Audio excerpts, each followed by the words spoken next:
क्रीड़ा में उसकी जान बसती थी। अध्यापकों को बनाने और चिढ़ाने, उद्योगी बालकों को छेड़ने और रुलाने में ही उसे आनंद आता था। ऐसे ऐसे षड्यंत्र रचता, ऐसे ऐसे फंदे डालता, ऐसे ऐसे बंधन बांधता कि देखकर आश्चर्य होता था। गिरोह बंदी में अभ्यस्त था। खुदाई फौजदारों की एक फौज बना ली थी और उसके आंतक से शाला पर शासन करता था। मुख्य अधिष्ठाता की आज्ञा टल जाए, मगर क्या मजाल की कोई उसके हुक्म की अवज्ञा कर सके। स्कूल की चपरासी और अर्दली उससे थर थर कांपते थे। इंस्पेक्टर का मुआयना होने वाला था। मुख्य अधिष्ठाता ने हुक्म दिया कि लड़के निर्देशित समय से आध घंटा पहले आ जाए। मतलब था कि लड़कों को मुआयने के बारे में कुछ जरूरी बातें बता दी जाए। मगर 10 बज गए। इंस्पेक्टर साहब आकर बैठ गए और मदरसे में एक लड़का भी नहीं।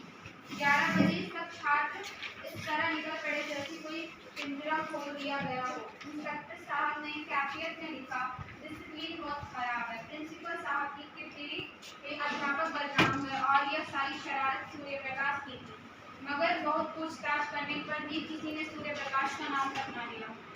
ट्रेनिंग कॉलेज मुझे अपनी संचालन विधि पर गर्व था। ट्रेनिंग कॉलेज में इस विषय पर मैंने ख्याति प्राप्त की थी, मगर यहाँ मेरा सारा संचालन कौशल मूल में आना कोई बात नहीं रही। मगर मेरे लिए वह एक विकट रहस्य था।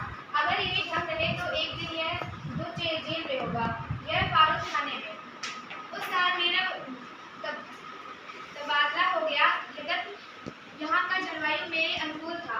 प्रिंसिपल और अन्य अध्यापकों ने से मैत्री हो गई, मगर मैं अपने तबादलों से खुश हुआ, क्योंकि सूर्यप्रकाश मेरे मार्ग पर कांटा ना रहेगा। तो लड़कों ने मुझे विदाई की दावत दी और सब के साथ स्टेशन पर पहुँचाने आए। उस वक्त सभी लड़कों इसलिए नहीं कि उसे कोई अधिकार मिलेगा, बल्कि केवल इसलिए कि विद्यामांगी टीम का एक श्रृंगार है। अगर यह जानकर भी वह अपने बच्चे को मदरसे नहीं भेजता तो समझ लेना चाहिए कि वह मजबूर है। ऐसी दशा में उस पर कानून का प्रहार करना मेरी दृष्टि में न्याय संगत नहीं है। इसके सिवा मेरे विचार में अभी हमारे देश में युक्त शिक्षकों का अभाव है। अर्ध शिक्षित और अल्प वेतन पाने वाले